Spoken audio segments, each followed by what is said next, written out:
C'est l'heure de l'information sur ESAE TV. Mesdames et messieurs, bonsoir et bienvenue dans ce journal. À la une de l'actualité, le Bénin prend part à la 9e conférence internationale de Tokyo sur le développement de l'Afrique, TICAD 9. La délégation béninoise, présidée par la vice-présidente Mariam Tchabi Talata, a pris part à un dialogue de haut niveau entre le Japon, les pays africains et les partenaires de développement. On en parle dans quelques instants. Décédé à l'âge de 39 ans au Nigeria, l'annonce du décès de l'international joueur Razak Omotoyosi a suscité maintes réactions, commentaires mais surtout hommages sur les réseaux sociaux. À travers un communiqué, la Fédération béninoise de football a confirmé la triste nouvelle en saluant la mémoire d'un joueur qui a marqué de son histoire l'empreinte du sport national. Vous suivrez dans ce journal les témoignages de quelques proches et amoureux du football suite à l'annonce de sa disparition. L'Agence nationale d'identification des personnes ANIP a lancé ce mercredi 20 août 2025 au centre hospitalier universitaire de la mère et de l'enfant de Cotonou la phase pilote du guichet unique d'enregistrement et de déclaration des naissances. Un dispositif qui permettra aux parents de déclarer la naissance de leur enfant directement depuis l'hôpital. Objectif, assurer l'enregistrement de toutes les naissances dans les délais légaux, faciliter l'obtention du NPI et enrôler les parents non encore inscrits. On en parle dans cette édition.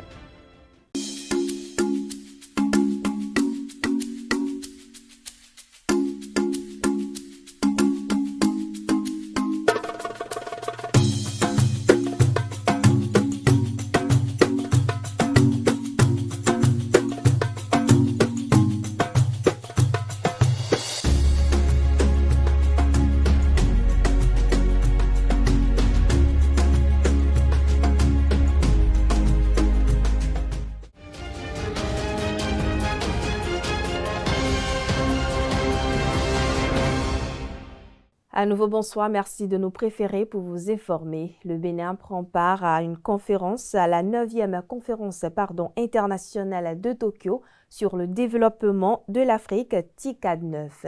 La délégation béninoise, présidée par la vice-présidente de la République, Mariam Tchabi Talata, accompagnée de la ministre de l'Industrie et du Commerce, Alimatou Sadia Assouman, ainsi que quelques cadres techniques des ministères des Affaires étrangères et des Finances, ont pris part à un dialogue de haut niveau entre le Japon, les pays africains et les partenaires de développement.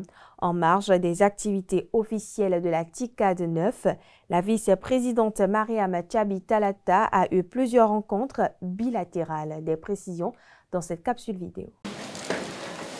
La vice-présidente de la République du Bénin a enchaîné plusieurs échanges stratégiques avec des figures clés du partenariat Nippo-Afrique à Yokohama. Je vous remercie de ma part également.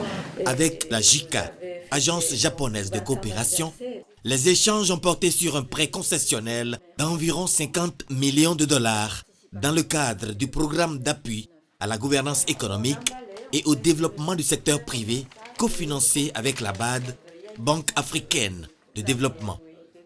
Le Bénin compte 65 années de relations diplomatiques, de coopération avec le Japon. Mais depuis les années 1980, le Bénin n'a plus obtenu de prêts concessionnels du Japon. Mais cette forme de financement vient de redémarrer avec l'intérêt que la JICA a manifesté pour l'un de nos programmes. En réalité, en 2023, le Bénin a mis en place un programme d'appui à la gouvernance économique et au développement du secteur privé, qui a eu des résultats extraordinaires en 2023 et en 2024, avec des financements successifs de la BAD. Nous sollicitons en fait un appui complémentaire de la JICA pour finaliser le financement en fait de l'intégralité des phases que concerne en fait cet échangeur qui va désenclaver les routes de Cotonou, éviter en fait la congestion, la pollution, et c'est pour le bénéfice des populations à laquelle Madame la vice-présidente est très attachée avec son gouvernement. Quant au développement du secteur privé et surtout en prêt, la décision finale dépend du gouvernement japonais. Mais de notre côté aussi, on a continué nos efforts d'étudier la possibilité, tenant compte de cette coopération depuis 1996. Cette année, nous célébrons le 65e anniversaire du partenariat diplomatique entre nos deux pays. En 65 ans, beaucoup de choses se sont passées dans le cadre de cette coopération-là, sur le plan énergétique, au niveau des transports, au niveau de la santé, de l'agriculture.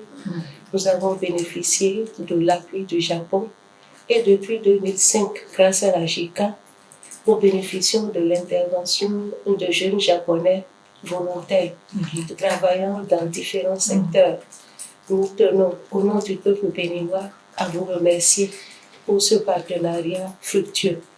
Sur le plan économique, la vice-présidente a reçu les responsables de l'entreprise Toyota Tsusho Corporation et de CFAO.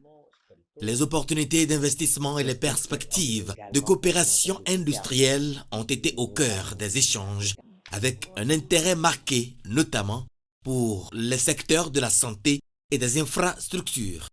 Le Bénin est un marché consommateur de vos produits et également consommateur de vos services. Mais jusque-là, nous faisons du commerce et j'espère qu'avec ce que vous êtes en train de faire à Glotipé, nous allons pouvoir passer également dans l'allée de vos fournisseurs, produisant quelques pièces de vos véhicules que nous achetons déjà. Donc, on aimerait nous aussi être de l'autre côté pour ne serait-ce qu'un début, puisque jusque-là, nous consommons. Au Bénin, nous connaissons votre entreprise depuis des décennies et cette entreprise a une bonne réputation au de notre pays. En ce qui concerne les infrastructures vertes, nous souhaiterions que la coopération qui a démarré, qu'elle s'accentue, afin que nous puissions bénéficier de votre expertise au niveau de GloJP. Et ce qui concerne la santé, nous demandons également à ce niveau qu'il y ait un renforcement de la coopération, afin que nos populations puissent également bénéficier de votre appui dans le domaine de la santé, de la sécurité, par rapport à la sécurisation des vaccins. La vice-présidente du Bénin s'est également entretenue avec un groupe de parlementaires japonais. Elle a salué leur rôle stratégique dans le renforcement des relations entre le Japon et l'Afrique à travers la TICAD. À l'occasion du 65e anniversaire des relations diplomatiques entre le Japon et le Bénin, les deux parties ont salué la qualité de la coopération bilatérale. La vice-présidente a exprimé sa gratitude pour les projets structurants appuyés par le Japon qui contribuent significativement au développement du Bénin. Les discussions ont également mis l'accent sur la promotion des investissements privés japonais. Je l'annonce au sommaire de cette édition à travers l'Agence nationale d'identification des personnes ANIP. Le gouvernement béninois a lancé le mercredi 20 août 2025 au centre hospitalier universitaire de la mère et de l'enfant, CHUMEL de Cotonou, la phase pilote du guichet unique d'enregistrement et de déclaration des naissances.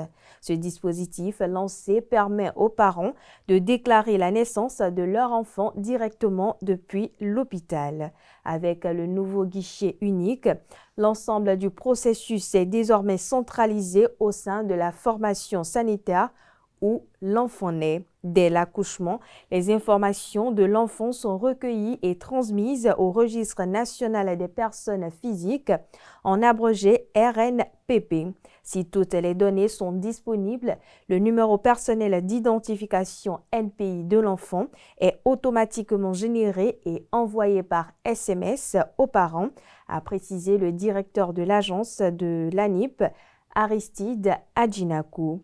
Après le CHUMEL, 8 autres centres hospitaliers à forte natalité entreront dans la phase pilote dès le lundi 25 août prochain pour une durée de 6 mois. Au terme de cette période, le guichet unique sera progressivement généralisé à toutes les formations sanitaires du Bénin. L'objectif est d'assurer l'enregistrement de toutes les naissances dans les délais légaux, de rapprocher le service public des citoyens, de faciliter l'obtention du NPI et d'enrôler les parents non encore inscrits, a insisté le directeur général de l'Agence nationale d'identification des personnes. Dans un autre registre, suite à l'annonce du décès de l'ancien international Razak Omo Toyosi ce mardi, la réaction de la Fédération béninoise de football ne s'est pas fait attendre. L'instance invite les Béninois à une pieuse pensée en mémoire de l'illustre disparu. Dans un communiqué, la Fédération béninoise de football a confirmé mardi dernier la mort de l'ancien buteur de la sélection béninoise. Avec regret, la Fédération béninoise de football met fin aux rumeurs liées au décès de Razak Omo Toyosi. Après les premières annonces de la disparition du joueur de 39 ans, un tract attribué à un supposé frère de l'international béninois a semé la confusion dans la tête du monde footballistique béninois. Le message a démenti le décès de Omogal et apprend que son état de santé était critique, informe le communiqué. Le président de la fédération et son comité exécutif présentent leurs condoléances à la famille éplorée et au peuple sportif béninois. Les dirigeants ont invité les acteurs du football béninois à une pieuse pensée en mémoire de l'illustre disparu. Pour l'heure, les raisons du décès de l'ancien joueur ne sont pas encore connues. Dans le même registre, suite à l'annonce du décès de l'international joueur Razak Omo Toyosi, plusieurs réactions, commentaires, mais surtout hommages ont secoué les réseaux sociaux depuis ce mardi. Quelques-uns se sont exprimés ici au micro de Romaric Djesougogun. C'est vraiment triste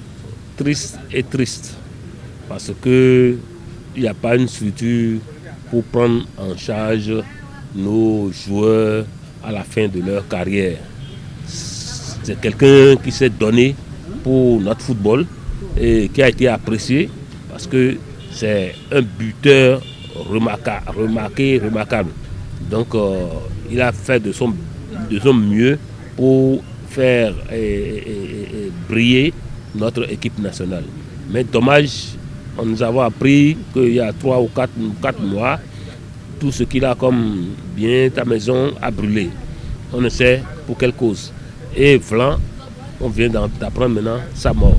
C'est vraiment triste. S'il y avait une organisation sur pied, c'est-à-dire s'il y avait des structures qui les prennent en charge, de l'assurance qui les prennent en charge en son temps, quand ils finissent leur carrière, j'espère qu'ils ne seraient pas morts, ils n'auraient pas cette mort subite-là.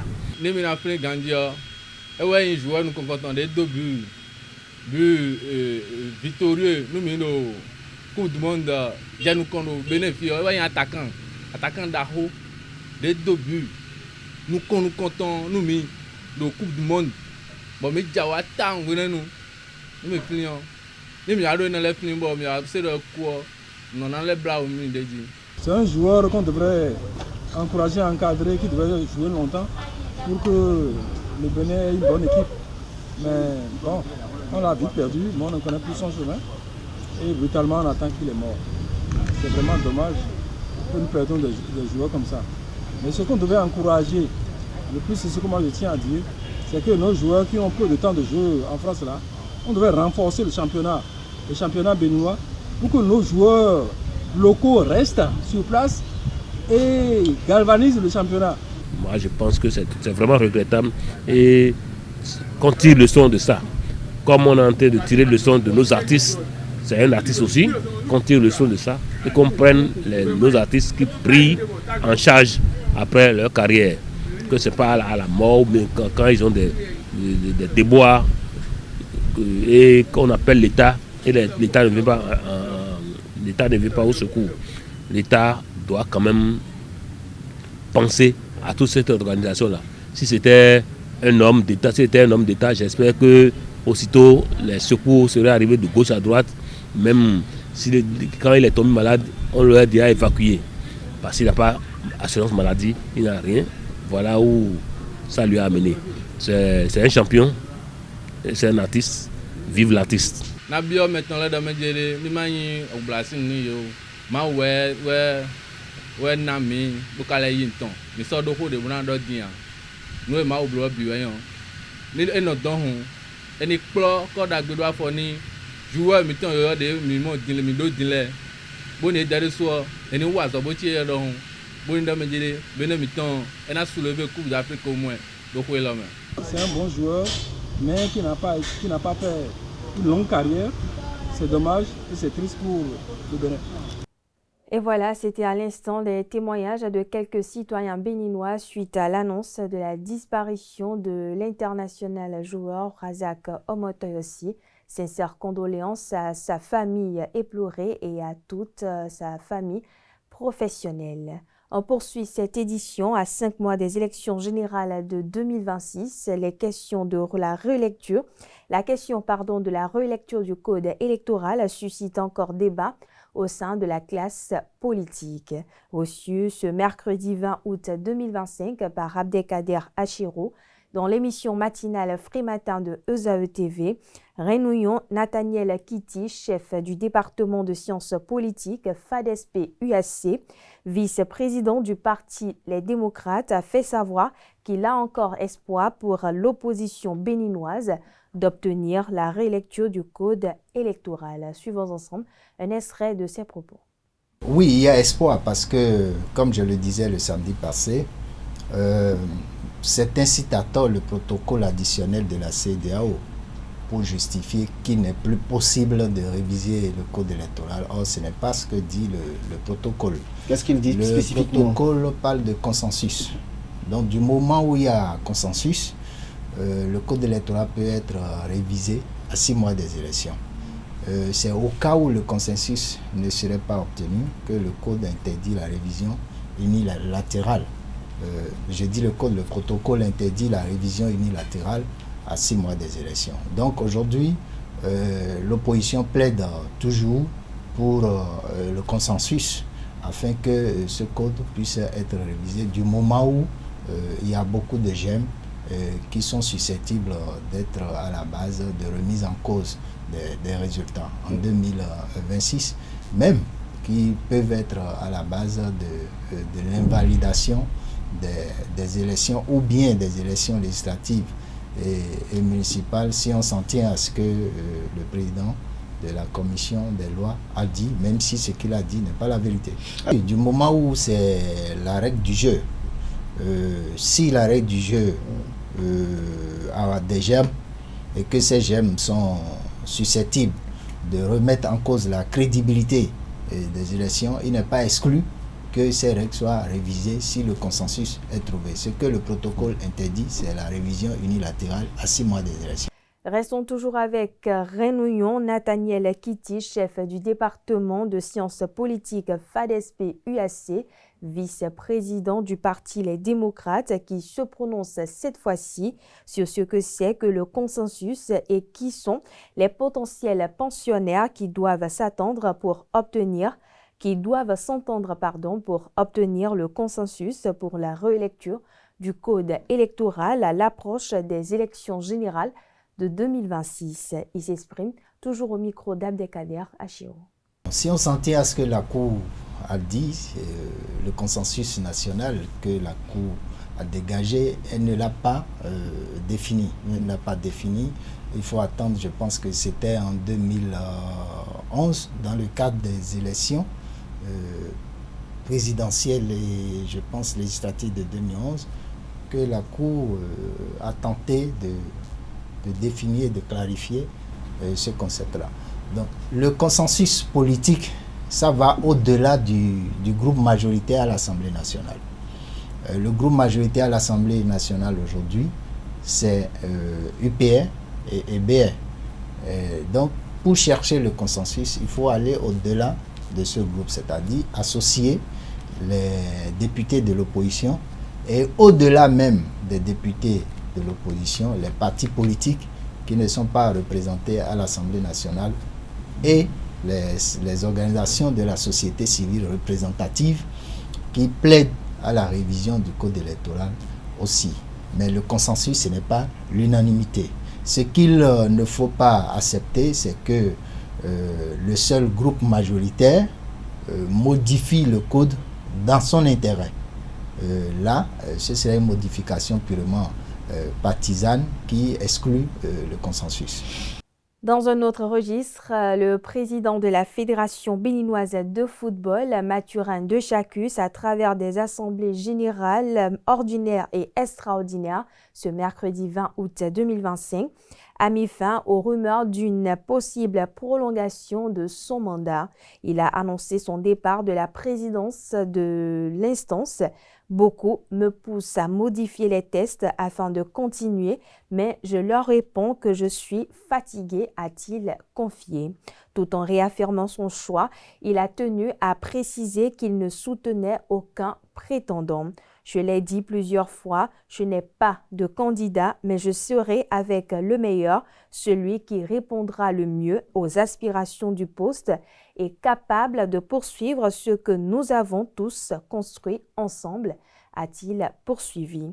Élu président de la FBF en 2018, Mathurin Deschacus a été reconduit à la tête de la fédération le 20 août 2022 pour un mandat de 4 ans, lequel mandat arrive à terme en 2026. Dans le reste de l'actualité, la police républicaine a interpellé ce mardi 19 août 2025 2 amis pour vol croisé. Les faits se sont déroulés dans la soirée du lundi 18 au mardi 19 août 2025 à Pomassé et Tové, dans la commune de Ouida. Selon les informations, le premier a profité d'un moment de sommeil de son ami pour disparaître avec le téléphone portable que ce dernier lui a emprunté pour effectuer un appel. La victime, à son réveil, constate le vol, puis décide de se venger et se rend alors chez le présumé voleur. Sur les lieux, il interroge les adolescents au portail qui lui indiquent que son ami était en train de dormir. Refusant de le réveiller, il profite d'un moment d'inattention des jeunes puis s'empare de sa motocyclette. Interpellés par les forces de l'ordre, les 2 individus apprennent la police ont été confrontés à leurs actes. Le premier a reconnu avoir volé le téléphone portable de son ami, tandis que le deuxième a nié catégoriquement avoir emporté la motocyclette malgré les témoignages concordants de plusieurs personnes l'ayant vu partir avec l'engin. En attendant d'élucider l'affaire, les mis en cause sont placés en garde à vue pour des enquêtes approfondies. Dans un autre registre, l'envoûtement d'amour communément appelé le gbas est une pratique qui consiste à attirer une personne ou à l'obliger à éprouver un sentiment envers soi en utilisant la magie, l'envoûtement ou encore des pratiques occultes. Que pensent les citoyens béninois sur le sujet? Élément de réponse dans ce micro-trottoir que nous proposent Nansirine Fatoumbi et Francis Ola Farami. C'est des incapables. Il y a d'autres qui ne cherchent pas, ils ne savent pas chercher femme. Il y a d'autres qui n'ont pas la chance de la femme. Et ils sont frustrés. Si je prends les hommes, parce que pour la plupart, ce sont les hommes qui le font. Et ces hommes-là, c'est frustrés. Ils peuvent même avoir des moyens, mais ils ne savent pas draguer une femme. Et donc ils sont obligés de la gbasser. Même ceux qui courtisent la femme aussi, ils vont les gbasser aussi. C'est-à-dire, eux, c'est leur travail ça. Et même c'est en vogue maintenant. Je connais les produits qu'on peut utiliser pour passer une femme, pour passer un homme, mais c'est pas bon. Moi-même, prendre ma main, faire ça, moi, je n'ai jamais fait ça. Jamais.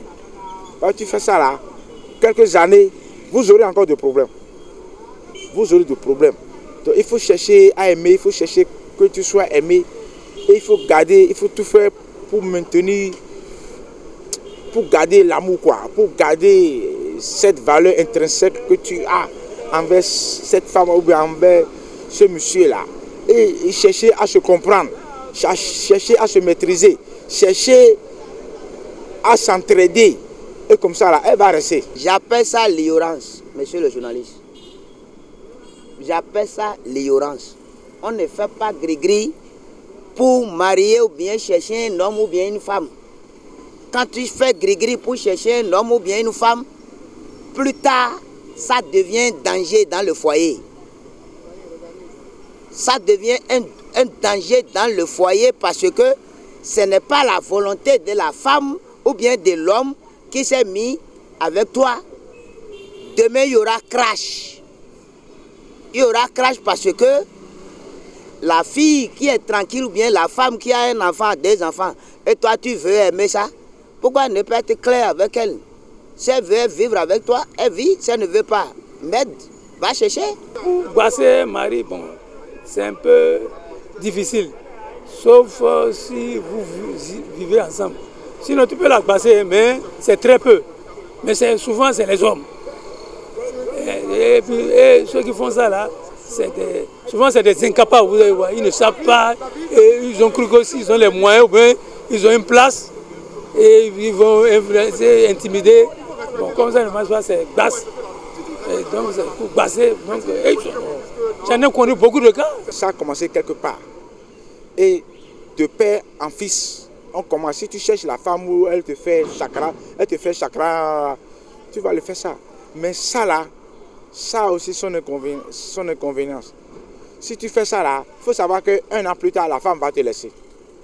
1 an, 2 ans là, cette femme là que tu as bassée là va te laisser. Vous n'avez pas besoin de basser une femme. Vous avez vu ce que ça amène, mes chers journalistes? Ça amène toujours des problèmes. Ce n'est pas bon de chercher une femme parce que j'ai gris-gris ou bien je connais gris-gris. Quand tu cherches une femme avec gris-gris, la femme là, ce que vous ne savez pas sur cette terre, je ne peux pas dire que c'est les diables, mais je vais vous dire, c'est des êtres dangereux. On poursuit cette édition. La galette d'arachide, communément appelée clui-clui, est un complément alimentaire fait à base de pâte d'arachide. Cette galette peut prendre différentes formes, plates, rondes ou encore très allongées, ressemblant alors à de petits bâtons de bois. Le clui-clui peut être salé, pimenté ou encore sucré selon les régions. On retrouve cette préparation et ses variantes dans toutes les régions du Bénin. Francis Farami nous emmène à la découverte des différentes étapes de la préparation de la galette d'arachide avec une famille assise à Cotonou. On regarde. La galette d'arachide est un accompagnement alimentaire très prisé par les Béninois. Présentée sous diverses formes, sa préparation passe par plusieurs étapes qui requiert une certaine dextérité.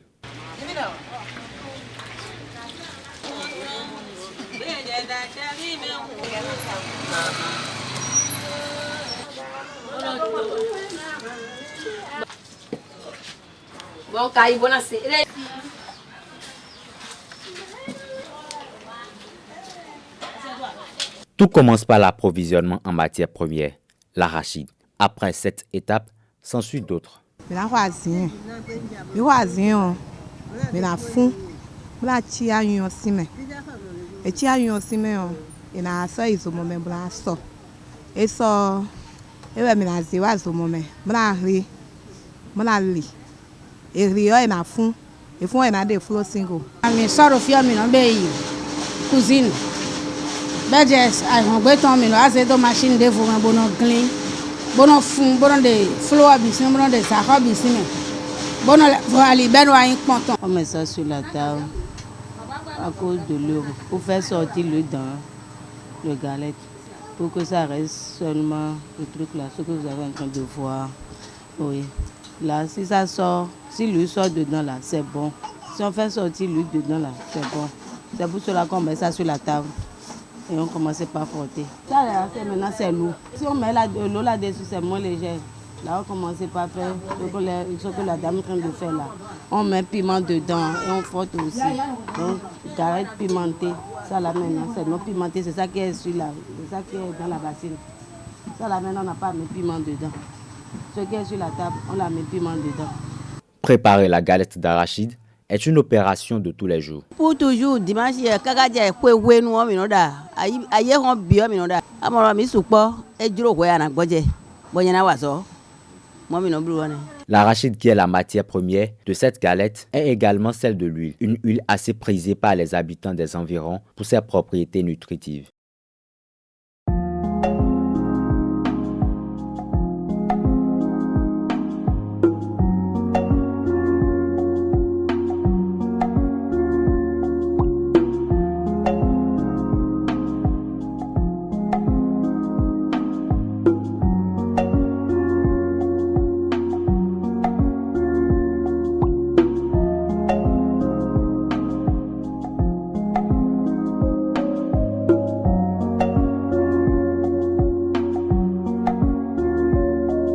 À l'échelle internationale au Mali, 2 attaques simultanées ont visé ce mardi 19 août 2025 les positions de l'armée dans la région de Ségou, au centre du pays. Ces assauts ont été revendiqués par le groupe de soutien à l'islam et aux musulmans en abrégé JNIM lié à Al-Qaïda. Pour l'heure, aucun bilan officiel n'a été communiqué, mais plusieurs sources locales annoncent la mort de plusieurs militaires et civils, ainsi que plusieurs dégâts matériels. Selon quelques témoins, au moins 6 villageois ont été tués, plusieurs hommes enlevés et une partie du village incendiée. Pour l'heure, l'armée malienne a confirmé dans un court communiqué les 2 attaques sans donner plus de précision. Direction le Gabon à présent, le gouvernement a décidé d'une amnistie générale aux auteurs de la tentative de coup d'État du 7 janvier 2019 et à toute personne impliquée dans le putsch au 30 août 2023, à l'issue duquel le général Brice Clotaire Oligui Nguema a été désigné chef de l'État. Réuni en Conseil des ministres ce mardi, le gouvernement gabonais a annoncé l'amnistie générale au lieutenant Kelly Ondo et ses compagnons de la garde républicaine, auteurs de la tentative de coup d'État du 7 janvier 2019. Seront aussi graciés tous les membres du comité de transition pour la restauration des institutions qui avaient perpétré le coup d'État le 30 août 2023. Ce comité avait à sa tête l'actuel président gabonais, le général Brice Clotaire Oligui Nguema, alors commandant en chef de la garde présidentielle d'Ali Bongo Ondimba. Le projet d'ordonnance portant amnistie générale pris conformément aux articles 99 et 170 de la Constitution a pour objet d'accorder l'amnistie générale aux auteurs, co-auteurs et complices militaires ou civils impliqués dans les événements survenus au Gabon entre le 29 août et le 4 septembre 2023, ainsi qu'aux faits liés à la tentative de coup d'État du 7 janvier 2019, renseigne le communiqué final du Conseil des ministres. Toujours à l'échelle internationale, en Libye, les ambitions familiales du maréchal Khalifa Haftar modifie radicalement le paysage politique et complique davantage l'avenir du pays. Plusieurs observateurs considèrent que la nomination de Saddam Haftar comme adjoint de son père au commandement de l'armée nationale libyenne, puis celle de Khalid Haftar comme son chef d'état-major sont des messages politiques qui menacent une solution pacifique en Libye. Ces décisions prises à huis clos ont été immédiatement rejetées par Tripoli. Selon l'accord politique de 2015 et la feuille de route de Genève de 2021, il revient au Conseil présidentiel de nommer un commandant suprême des forces armées. Ces décisions aggravent cependant la division du pays et met l'Est libyen sur le chemin d'une dictature. Elles remettent en cause toute discussion sur l'unification des institutions et surtout de l'armée. Elles compliquent également la mission de l'ONU en Libye ainsi que l'organisation des élections générales, la suspension des municipales dans les villes contrôlées par l'ANL est un autre message adressé à la communauté internationale. Khalifa Haftar bénéficie pourtant de plusieurs soutiens régionaux et internationaux comme les États-Unis, la Russie, la France, l'Égypte et les Émirats arabes unis. Tous cherchent à préserver leur intérêt en Libye. Et pour finir, direction la Russie, le pays a averti ce mercredi 20 août que toute discussion sur les garanties de sécurité que les Occidentaux envisagent de donner à l'Ukraine, qu'ils ne perdraient pas en compte la position de Moscou, ne mènerait nulle part. Une réunion qui intervient alors que les chefs d'état-major des armées de l'OTAN se réunissent sur le sujet. Au-delà des considérations territoriales, la question de ces garanties de sécurité réclamées par l'Ukraine pour dissuader la Russie de toute nouvelle agression en cas de paix est au cœur des efforts diplomatiques en cours pour trouver une issue au conflit. Européens et Américains ont évoqué ces derniers mois différentes possibilités allant de garanties similaires au fameux article 5 de l'OTAN, au déploiement d'un contingent militaire en Ukraine ou encore d'un soutien en matière de formation aérienne ou navale. Ce mercredi, l'OTAN a réuni les chefs d'état-major de ses pays membres au sujet de l'Ukraine pour une conférence.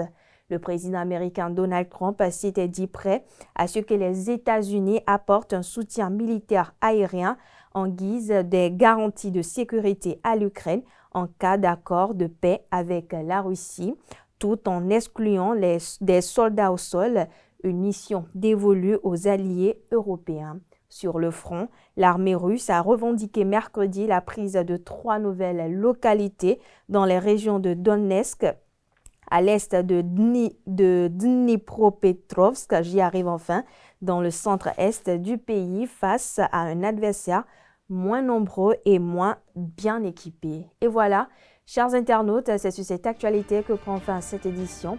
Merci de l'avoir suivi, merci de votre fidélité. Excellente soirée en compagnie de nos programmes sur EZAO TV.